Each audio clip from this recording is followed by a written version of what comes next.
Hi guys, Funk here, Skill Street Garage, and today's build is Matchbox Marks community build, and it's a first responder. This is another build to say thank you to all those that are out there putting themselves at risk for the sake of saving everybody else, and the first ones to respond to everybody's calls. Mark's wishes was that everybody build an emergency vehicle of some form, be it police, ambulance, fire, rescue, anything, providing that it's a first responder. There's lots of great builders joining in on this one, so definitely please keep looking around. First responder, Matchbox Mark, and I'm sure that you'll find lots and lots of fantastic builds. My choice of car today is Citroen Safari Ambulance.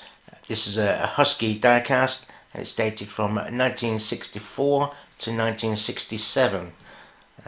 So considering this is over 50 years old, it's in quite good condition. The usual plastic suspension has given way, so that will need adjusting later.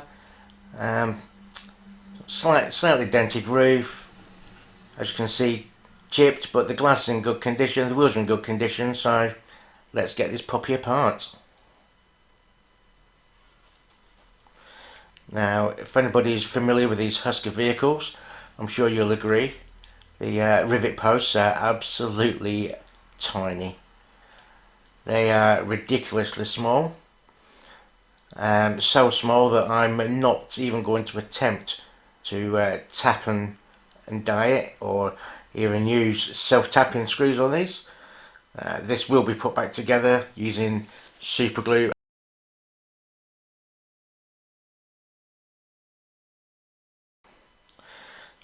Like I say, there's no way on earth I'm going to even attempt to put any screws in this one whatsoever. So just unclipping the front now.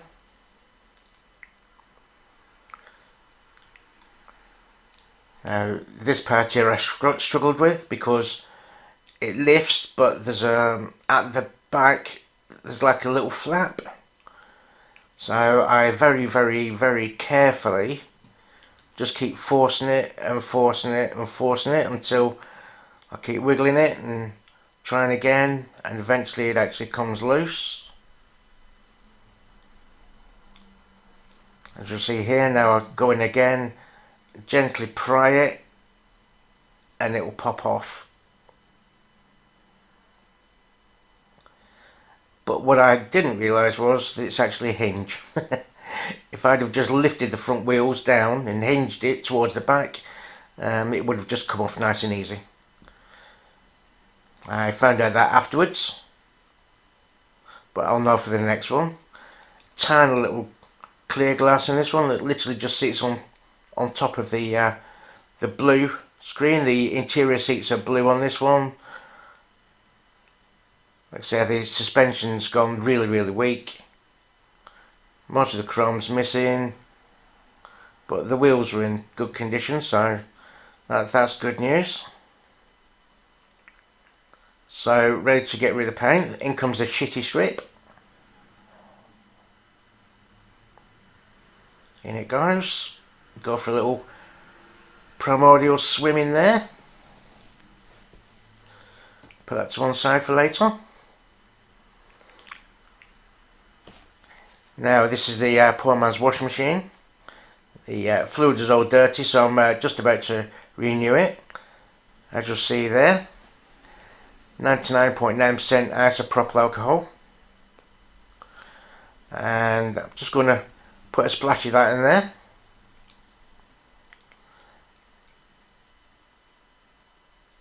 And I'm going to mix that 50-50 with water. Plain old tap water, but I've got just a touch of washing up liquid in this. That's what I use as a cleaning down fluid, or for cleaning the airbrush out sometimes.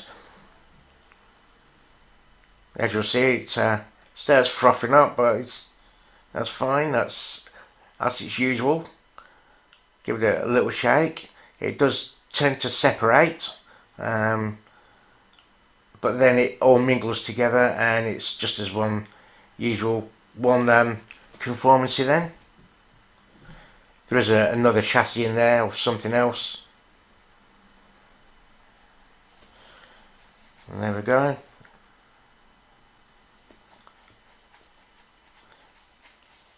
It's been about 30 minutes now.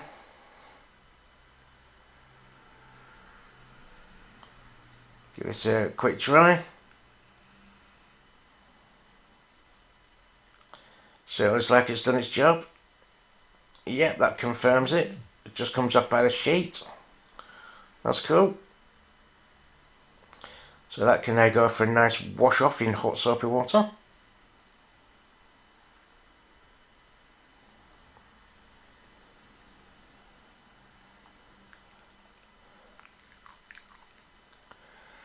There we go, 5 minutes later, put the old mother-in-law's toothbrush back.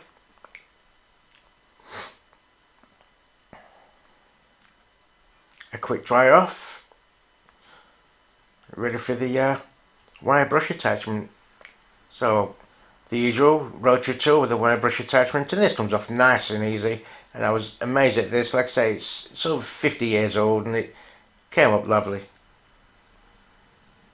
Little effort whatsoever. It's like to no effort really. The only bugbear with this one is this roof rack type construction on the roof, and it's a bit fiddly to get in there, but it all comes out. And I was lucky there wasn't a single bit of white left on this afterwards, so there's no need to get the pick out to pick anything in it. As you'll see, it comes out absolutely lovely. So there's lots and lots of people doing these builds for Matchbox Marks first responders, so have a good look and check them all out.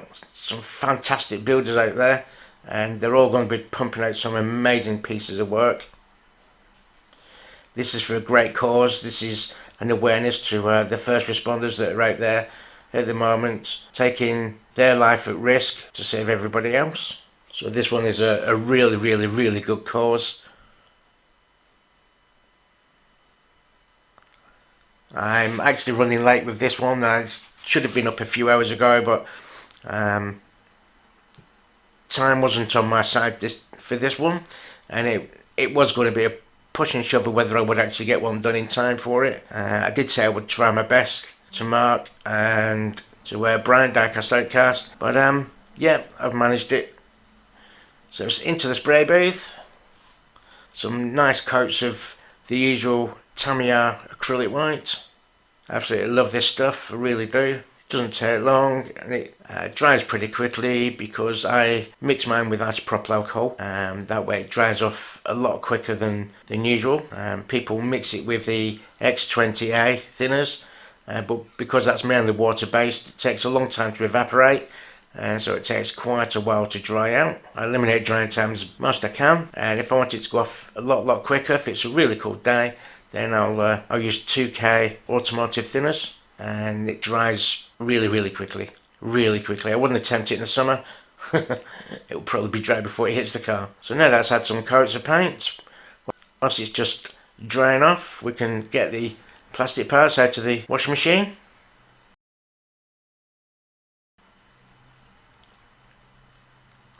Just grab my tweezers. Funny little bugger to catch this one was. There we go, give it a quick mop off.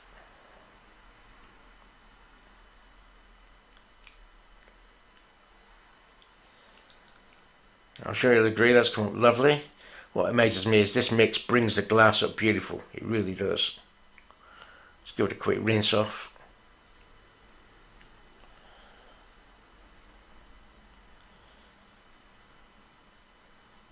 Considering the state of the glass when it went in, which was a bit dirty, filthy to be honest, it's come out really nice. You know, look how clear that is. Absolutely lovely. I'm not even going to bother putting any pledge on this one. The main reason being is because I just didn't have the time. Just didn't have the time at all to for the waiting time on it. Nothing like good old honesty. I'm sure you'll agree it's fine anyway. It isn't badly scratched. It was literally just dirty.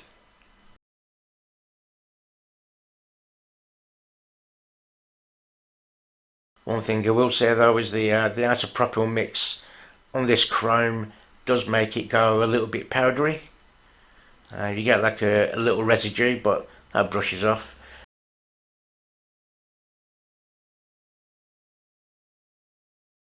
Now I'm just altering the suspension, just warm it up a little bit with a lighter, just to bend it back into place. Like I say, it had gone soggy. It had obviously warped over the years, and so there was no suspension there whatsoever. So I'm just going to bend it back into place, just warm it gently. It turns into a pile of crap if you're not careful. I've got it. So now we can put the wheels on. I must admit I have give these wheels a good cleaning up.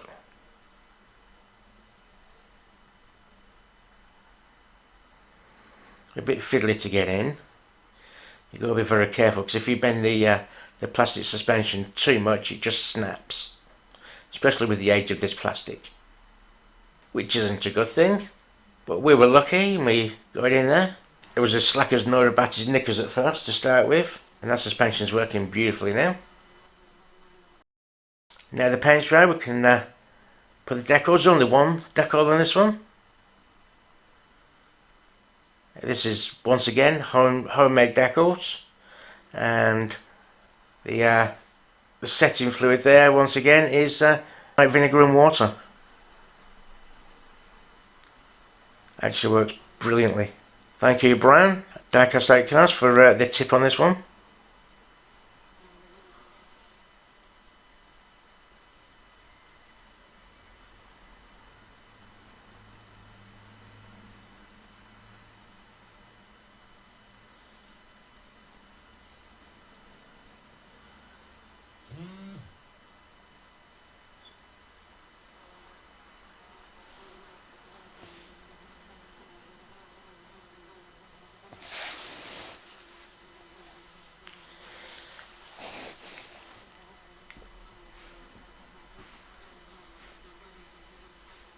If you can hear a humming in the background, I've got a bloody great big bumblebee buzzing around. He's obviously woken up. Sure, I'm correct in saying that they hibernate. I don't want to go near it because I think it'll be a nasty bugger if it has just woke up. And now we can put the rest of it back together. I did touch the blue beacon up on the roof. I used some clear blue Tamiya acrylic.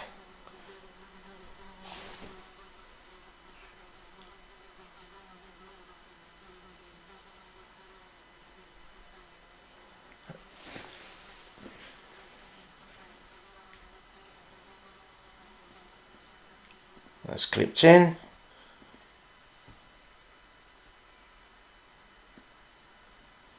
So there we go. We can just seal this up now with a touch of CA glue.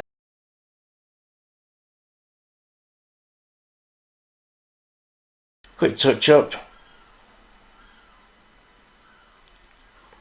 I had actually previously redone the chrome on this one. Done it off camera, do apologise. Only because it needed to be drying. So now I'm just going to touch in the headlights.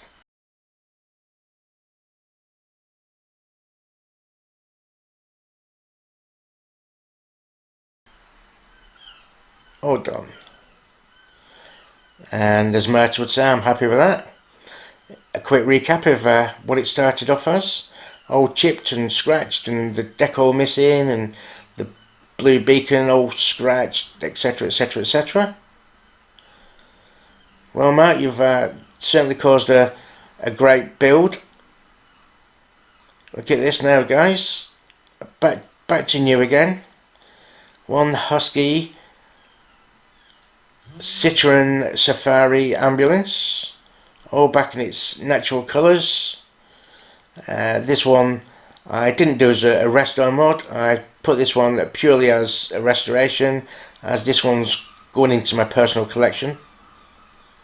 I'd like to thank everybody for watching. I'd like to thank Mark for creating this actual build as well, and I'm going to thank everybody that's actually joined in on this one as well, plus all my subscribers, old and new, everybody who comments as well. Thank you very much.